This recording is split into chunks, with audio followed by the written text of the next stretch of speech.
তো যাই হোক বন্ধুরা, দেখেন মানুষের মাথায় কতটুকু বুদ্ধি থাকলে এমন কাজ করতে পারে। তো এই লোকটার অবস্থাটা দেখেন, সে কত সুন্দর করে একটা ভিডিও আপনাদের মাঝে উপহার দিছে আর আমাদের মাঝে।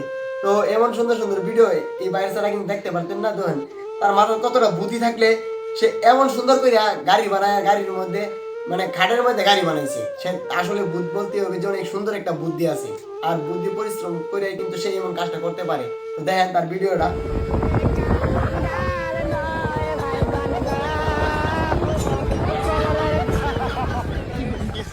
বলতে হবে ভাইটার অনেক বুদ্ধি আছে।